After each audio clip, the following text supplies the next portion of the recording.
Olá, é um prazer vê-los novamente.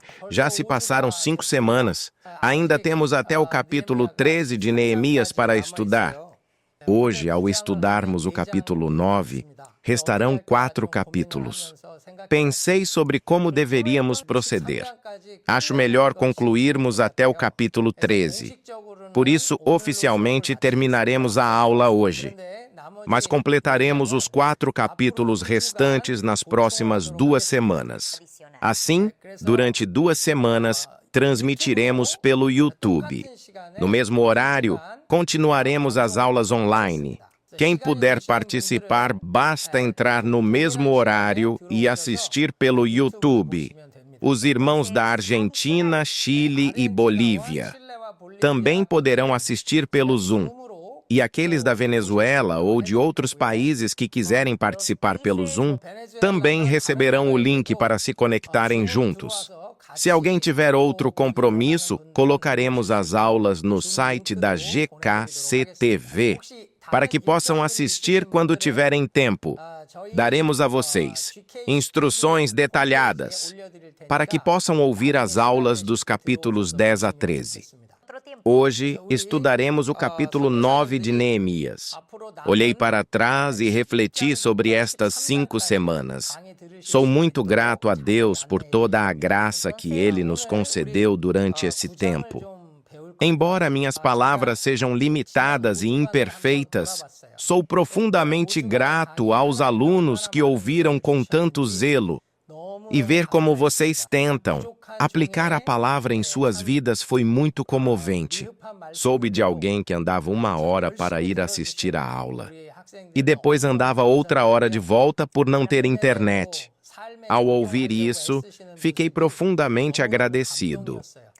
Ver tal sede por uma palavra tão limitada me encheu de gratidão. Creio que Deus se alegra com isso. Assim como Deus concedeu graça a Neemias, Ele também a concederá a todos os cooperadores da América Latina. Vamos abrir em Neemias capítulo 9. Vamos ler o versículo 1. O povo de Israel voltou a se reunir. Reuniram-se porque tinham sede da palavra. A fome espiritual nos leva a nos reunir sempre. Ela nos faz buscar pela graça continuamente. Quanto mais recebemos, mais queremos da graça de Deus. Foi assim com o povo de Israel. Eles se reuniram novamente para adorar, movidos por essa sede espiritual. Aqui se menciona o 24º dia do mês. Isso significa 2 dias após a festa dos tabernáculos. Eles celebraram a festa do dia 15 ao 22 do 7º mês e se reuniram em assembleia no dia seguinte. E agora, no dia 24, se reúnem novamente. Quando a graça de Deus vem sobre nós, queremos continuar nos reunindo. E o que eles fizeram nessa reunião? Vamos ler o versículo 2. Eles começaram a se arrepender diante do Senhor. Quando alguém realmente experimenta a graça, o arrependimento brota do coração. Quando a graça de Deus toca profundamente, nasce o verdadeiro arrependimento. E o texto diz que se separaram dos estrangeiros. Isso significa que se distanciaram completamente deles. Separar-se aqui quer dizer cortar qualquer vínculo com os ídolos daquelas nações. É afastar-se das suas práticas e de sua cultura pagã. O arrependimento deles não era apenas de palavras, mas envolvia uma mudança concreta de vida. Separaram-se totalmente dos estrangeiros e de seus costumes. Essa separação representava romper com antigos relacionamentos e entrar em um novo relacionamento. Romperam os laços com os falsos deuses e entraram em comunhão com o Deus verdadeiro. Deixaram de depender do que o mundo lhes oferecia e passaram a depender do suprimento que vem do Senhor. Abandonaram os prazeres mundanos da cultura pagã para experimentar a alegria da graça de Deus. Arrependimento é entrar completamente num relacionamento com Deus. É decidir viver pela graça dele. Deus exige que nós o amemos, e amor é uma escolha. Se você ama uma pessoa, precisa deixar as outras. Amar é escolher uma e renunciar às demais. Da mesma forma, amar a Deus significa abrir mão de tudo o mais. É por isso que amar somente a Deus é difícil, porque exige renúncia, desapego, entrega total. Mas pela fé é possível.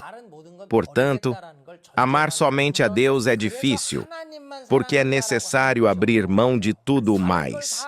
Mas se você crê, é possível. A fé é o que nos torna capazes de fazer isso. Arrepender-se diante de Deus significa escolher a Deus acima de tudo. É decidir abandonar tudo o que amávamos mais do que Ele.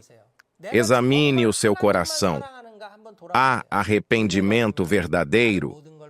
Você realmente ama somente a Deus? Se recebemos a graça, inevitavelmente abandonaremos tudo o que nos prende.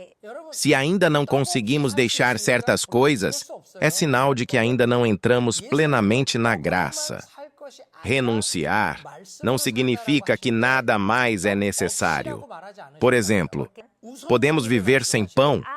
Não, não podemos viver sem pão. Mesmo Jesus disse que o homem não viverá só de pão, mas da palavra de Deus. Ele não disse que o pão não é necessário, mas que há uma prioridade maior. Sim, precisamos de pão.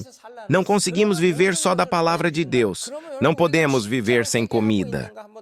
Mas não é para vivermos pelo pão, e sim por Deus. Não podemos viver sem comer porque ainda estamos na carne.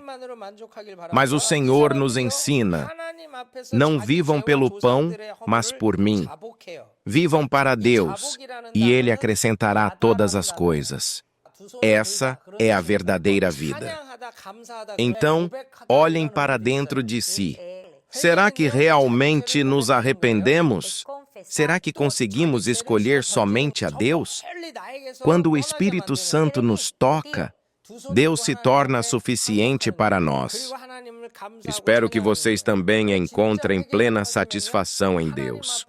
O povo confessou seus pecados e os pecados de seus antepassados diante do Senhor. A palavra confessar aqui é yadá, em hebraico, que significa levantar as mãos. Também significa louvar, agradecer, confessar. Arrependimento é confessar o pecado. É jogá-lo fora, para bem longe. É levantar as mãos e render-se diante de Deus. É agradecer e adorá-lo. Quando o verdadeiro arrependimento acontece, levantamos as mãos em rendição e adoração e damos graças ao Deus que nos perdoa. Foi isso que o povo de Israel fez diante de Deus. E quanto tempo durou esse momento? No versículo 3, vemos que os israelitas dividiram o dia em 4 partes. Durante um quarto do dia, ou seja, cerca de 3 horas, eles leram a palavra. Outras 3 horas foram dedicadas à confissão e ao arrependimento. E nas 3 horas seguintes, eles louvaram e adoraram a Deus. Ou seja, passaram cerca de 9 horas cultuando a Deus. Isso é o que chamamos de verdadeira graça. Isto é o verdadeiro avivamento. Hoje em dia, é raro ver igrejas que adoram por 3 horas seguidas. Algumas duram apenas 1 hora. Outras um pouco mais, talvez 2 horas. Mas naquele dia, a graça foi tão grande que o povo adorou por 9 horas seguidas, sem comer, jejuando diante do Senhor, louvando o nome de Deus. Irmãos, que possamos também experimentar um avivamento como esse, mas isso não aconteceu apenas naquele dia. Não foi algo momentâneo. Desde o capítulo 8, vemos que a graça continuava se manifestando. Desde o dia em que Esdras começou a ler a palavra, o povo foi tocado e chorou. E esse mover continuou.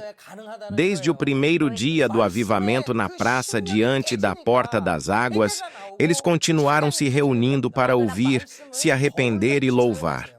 Eu também desejo ver um avivamento como esse com meus próprios olhos. Ver pessoas clamando: Pastor, ensine-nos mais a palavra. Pastor, verdadeiramente me arrependo. E louvor que não cessa. Esse é o tipo de graça que desejo ver em nossas vidas. Que possamos sonhar com cultos cheios dessa graça de Deus. Que o mesmo avivamento que aconteceu na Porta das Águas também aconteça nas nossas igrejas. Que cada culto seja cheio da graça de Deus. Que tenhamos sempre fome da palavra de Deus. Que nossas orações sejam sinceras e cheias de arrependimento. Senhor, eu sou um pecador. E que nossa adoração seja transbordante, impossível de conter. E isso é possível quando há avivamento da palavra. A palavra quebra o coração, gera arrependimento e louvor. Use a palavra de Deus como um espelho.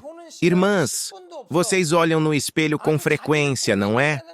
Hoje, provavelmente, também gastaram um bom tempo se maquiando diante dele, certo? Quando olhamos no espelho, conseguimos ver se nosso rosto está limpo ou sujo. Podemos ver o que precisa ser ajustado, escondido ou embelezado. Da mesma forma, quando refletimos sobre nós mesmos através da palavra de Deus, vemos o que está impuro em nosso espírito. Por isso, o arrependimento vem quando nos refletimos na palavra. Dizemos: Senhor, eu sou pecador. Não tenho vivido com pensamentos santos. Não tenho vivido corretamente. Tenho sido preguiçoso. Tenho negligenciado a oração. Não tenho agido com integridade. Não tenho amado o meu próximo. Há inveja e ciúme em mim. Sou dominado por uma ganância desnecessária. E meu coração tem pouco amor por Deus. Quando estamos diante da palavra, o arrependimento brota naturalmente. Isso é o verdadeiro avivamento. Quando ensino aos jovens, costumo dizer: gastem na Bíblia pelo menos o mesmo tempo que as mulheres gastam diante do espelho. Muitas gastam 30 minutos ou até 1 hora se maquiando, mas não passam nem 10 minutos lendo a palavra.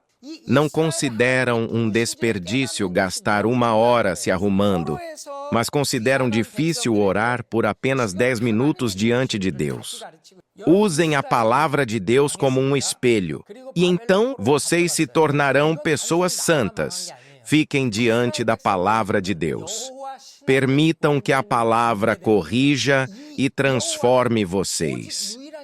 Deixem que ela as molde para se tornarem noivas espiritualmente belas.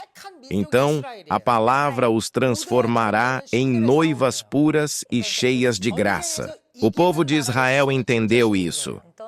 Por isso, passaram 3 horas ouvindo a palavra. Enquanto ouviam, reconheceram seus pecados e impurezas. Então puderam passar mais 3 horas se arrependendo. E por causa desse arrependimento, puderam passar outras 3 horas louvando com gratidão. Isso é um despertar espiritual. Sem o avivamento da palavra, não há verdadeiro arrependimento. Sem a palavra, não há despertar espiritual. Qualquer um pode dizer: eu me arrependo com os lábios, mas o arrependimento que realmente rasga o coração vem apenas do Espírito Santo.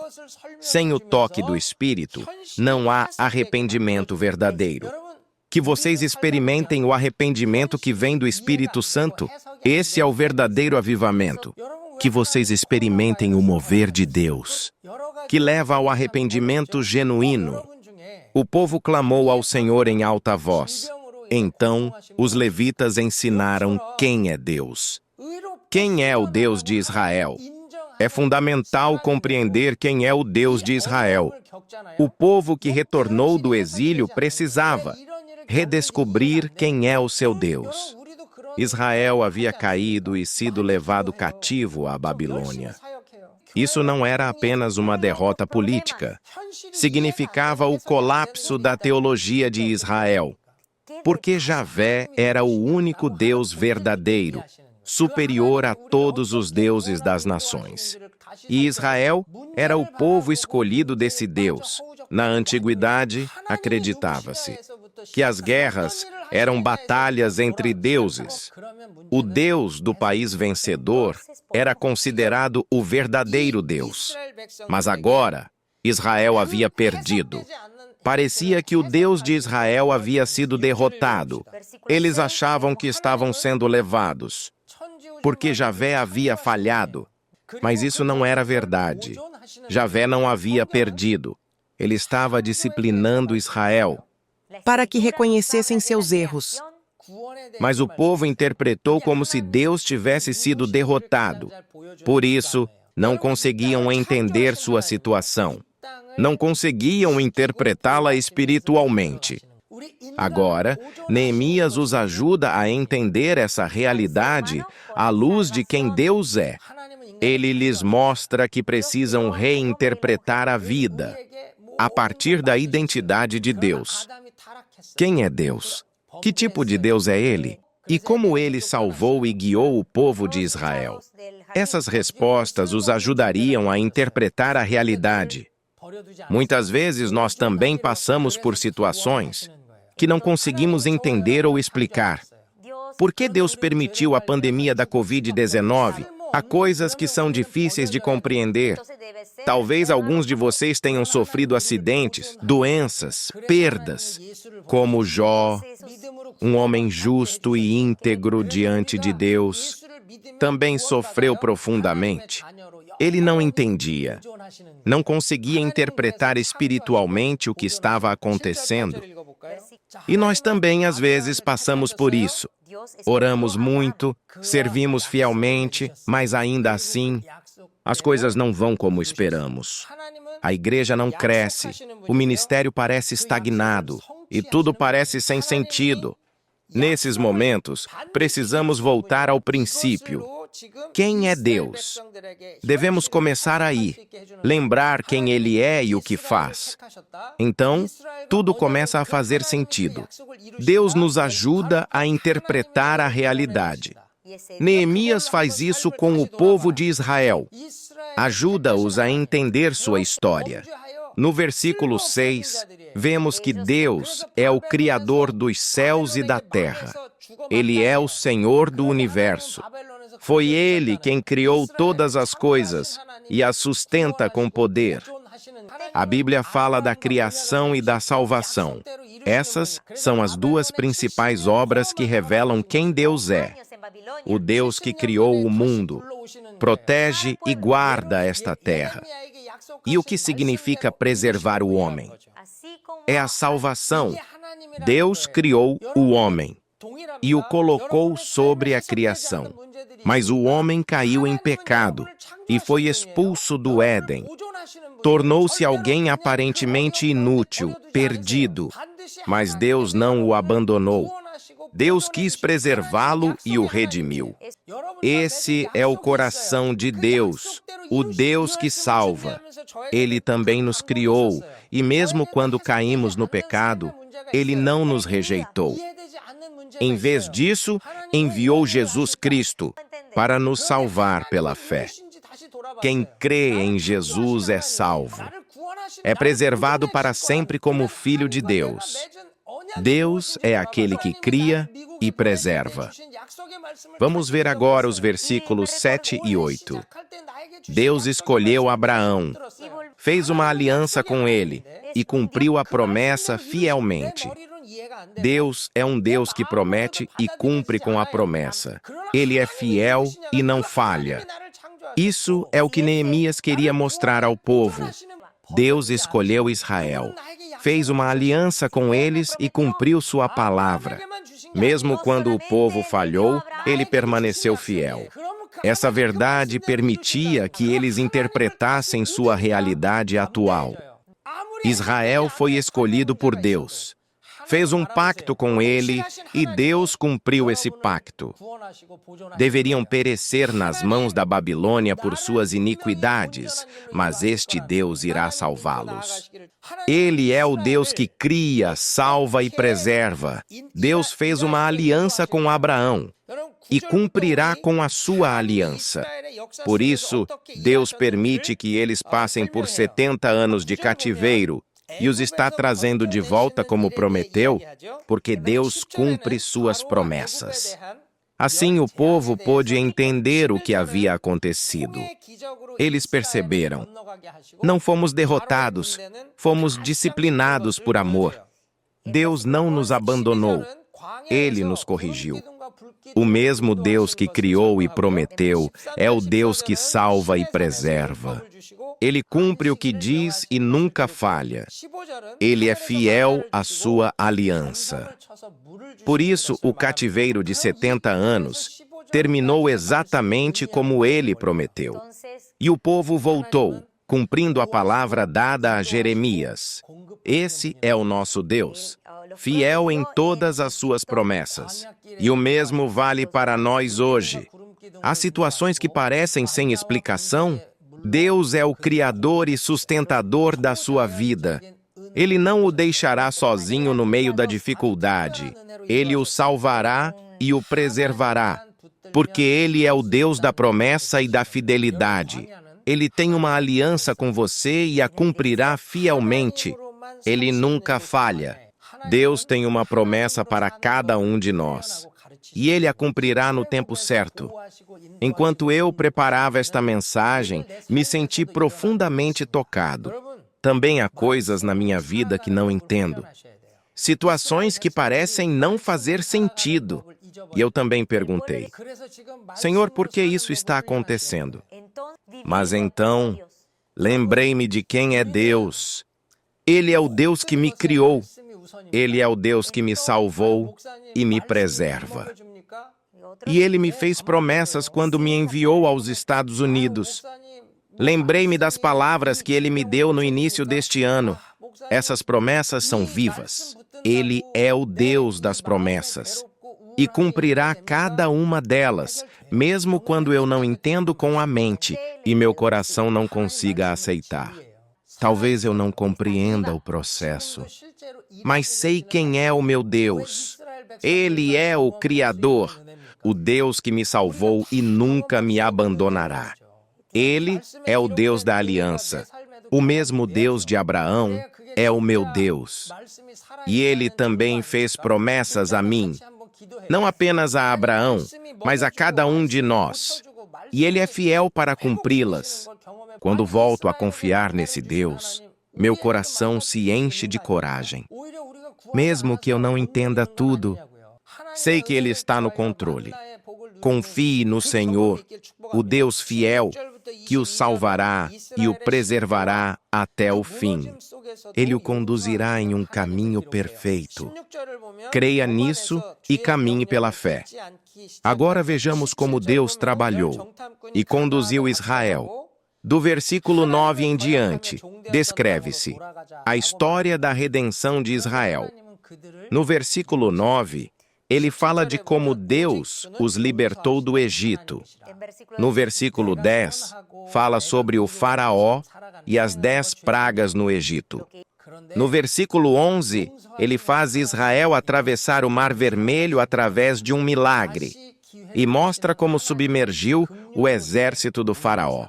No versículo 12, fala sobre como Deus guiou o seu povo no deserto através das colunas de nuvem e de fogo.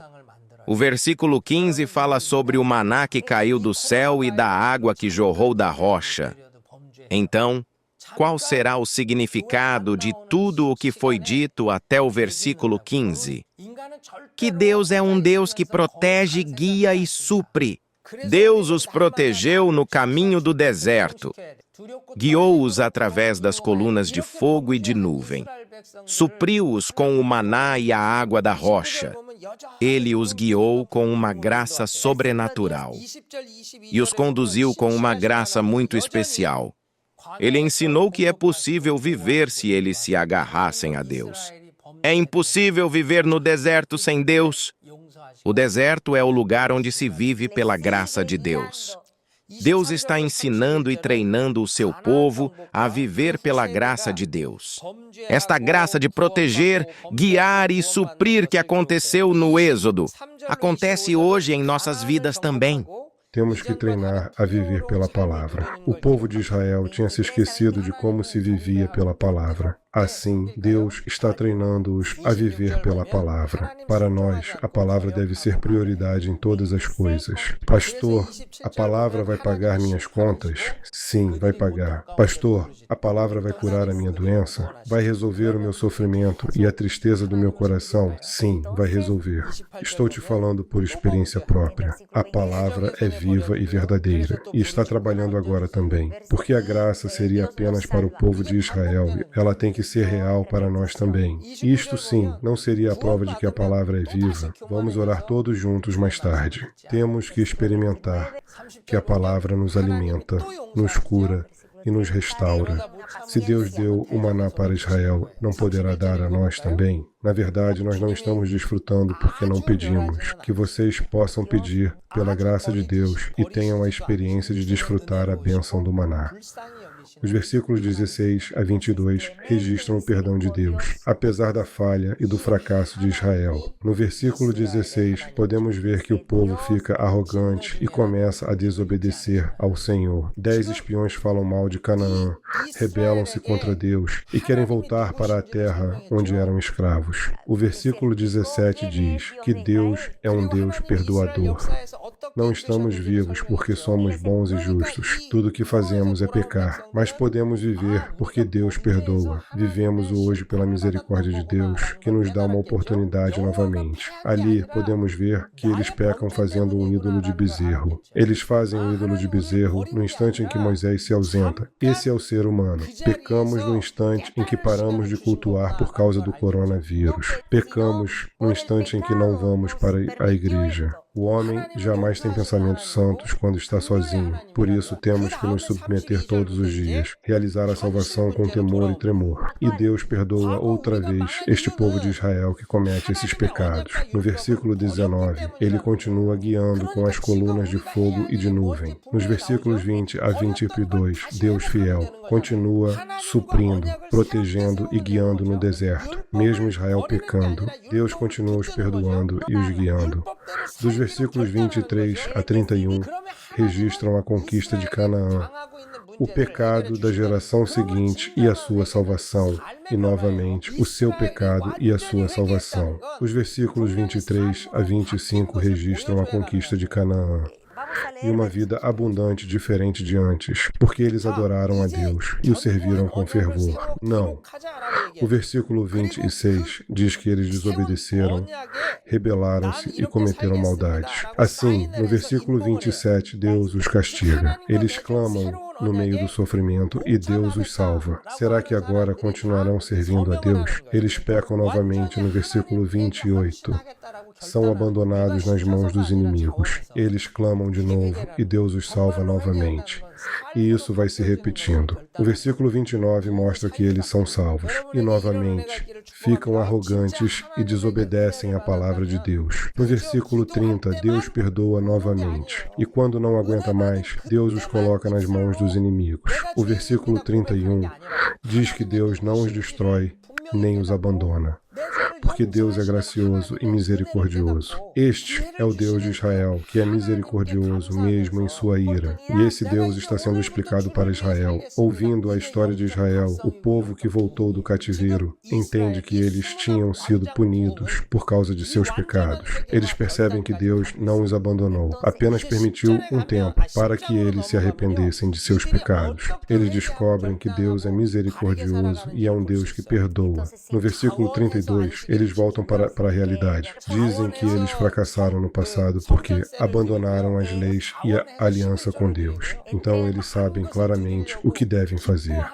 Restaurar aquilo que tinham abandonado. É preciso restaurar a aliança com Deus. Não abandonar as leis, mas se agarrar a elas. Eles decidem viver de acordo com a lei, porque Deus irá resolver seus problemas. Portanto, o verdadeiro arrependimento está na transformação da vida. Bom, então eles fazem uma nova aliança com Deus e assinam, dizendo que irão participar desta nova aliança. Eles decidem voluntariamente se dedicarem completamente a Deus. Isto é arrependimento. Decidir mudar de vida. Que vocês também recebam a graça de conhecer quem é Deus. O Deus que perdoa os meus pecados e com gratidão por essa graça. Decidam viver por Deus. Isso que é o despertar e o avivamento espiritual. O avivamento da porta das águas levou até este arrependimento e decisão. No capítulo 10, podemos ver como eles decidem viver de forma correta. Eles guardam o sábado, entregam ofertas e dízimos voluntariamente. Este é o resultado do verdadeiro avivamento. O avivamento de Deus não acaba no arrependimento com lágrimas. É decidir como viver diante de Deus e pensar em como posso entregar mais, me sacrificar mais e agradecer a Deus. Que haja um avivamento assim na América Latina. Que o avivamento da praça em frente à porta das águas possa se estender e trazer o despertar e o avivamento espiritual na América Latina. Para isso, é preciso que vocês experimentem a graça que foi derramada em frente à praça. Precisam experimentar o avivamento da palavra. Precisam ter um verdadeiro arrependimento diante de Deus e tomem decisões santas. Só assim, os membros da igreja decidirão fazer o mesmo que vocês. Ao preparar as palestras de Neemias, eu pedi para que Deus trouxesse o avivamento da porta das águas na América Latina, que não fosse a construção dos muros da cidade, mas que houvesse a reconstrução do homem interior. Que não fosse sobre construir igrejas, mas que houvesse a graça de levantar discípulos e apóstolos, que não fosse apenas fazer entender a palavra, mas que eu pudesse ver a palavra viva se movendo. Vocês se lembram do que eu disse na primeira aula? Que Pedro e João estavam entrando no templo e curam o homem coxo em frente à Porta Formosa. Enquanto preparava as palestras, a minha oração era que Deus derramasse graça para levantar a América Latina. Uma graça para levantar os colegas de ministério, derrubados pela pandemia do coronavírus. E Deus derramou essa graça. Vi muitas pessoas se levantarem, ouvi muitos testemunhos. Pastor, estava espiritualmente adormecido. Obrigado por me acordar. Estava preocupado da igreja sumir desse jeito. Mas obrigado por me ajudar a ganhar forças e continuar o ministério. Experimentei a palavra me salvando. Experimentei a graça de me animar por causa da palavra. Fiquei muito grato de ouvir tantos testemunhos. Eu não tenho nada, não tenho uma palavra tão profunda. A única coisa que tenho é o nome de Jesus Cristo. E transmiti corajosamente a palavra de Deus por este nome. E o Espírito Santo trabalhou, mostrou que a graça é derramada no online. E que o avivamento também acontece no online. Ele mostrou que o online permite fazer 10 países da América Central e do Sul se levantarem simultaneamente. Que o avivamento da palavra venha na igreja de vocês primeiro, que haja um movimento de arrependimento, que haja decisões santas. Certamente, Deus irá agir de forma surpreendente. Na Venezuela, 210 pastores e líderes de jovens estão se reunindo para a oração matinal. Fico muito grato por este movimento de oração matinal. Pode ser uma reunião de oração noturna. Só gostaria que continuassem se reunindo, clamando pela graça de Deus. Estas palestras não podem acabar hoje. Precisam continuar. Assim como o povo de Israel festejou a festa dos tabernáculos, depois fizeram uma reunião solene e se reuniram novamente no dia seguinte. Para o arrependimento, é preciso se reunir continuamente e tornar a graça mais abundante. Portanto, aqueles que não puderem participar na semana que vem, não deixem de assistir pelo YouTube e terminem até Neemias capítulo 13. O avivamento deve continuar. Deus irá continuar um avivamento surpreendente através de vocês. Deus criou vocês. Foi Deus também quem edificou a igreja de vocês. Deus irá preservar e salvar. Ainda que haja dificuldades e tribulações, não temam. Não temam o coronavírus. O Deus de promessas irá cumprir com a promessa feita com vocês. Deus irá alimentá-los com maná e codornizes e guiá-los com colunas de nuvem e de fogo. Ele irá fazê-los chegar até Canaã, a terra prometida. Deus andará conosco até o dia que formos para o céu. Não desista e continue correndo. Neemias terminou porque tinha forças para continuar. Que nós também possamos continuar e ver a vitória de Deus. Vamos orar juntos? Quem é Deus? Deus é o Senhor que salva vocês. Este Deus alimenta, veste e guia vocês. Você está em meio a dificuldades e problemas incompreensíveis? Vamos orar diante de Deus. Vamos ver como Deus resolve estes problemas. Vamos nos arrepender diante de Deus. Senhor, perdoa a minha incredulidade. Perdoa por não crer em Tuas palavras, por desconfiar e reclamar. Perdoa por te culpar. Eu confio em Ti novamente. Seguirei em frente, confiando em Ti. Resolva os problemas da minha vida. Cure as fraquezas da minha carne. Resolva as dificuldades da igreja. Desejo ver o avivamento. Haja entre nós. Queremos ver o avivamento. Vamos clamar ao Senhor e orar. Senhor, Senhor, Senhor.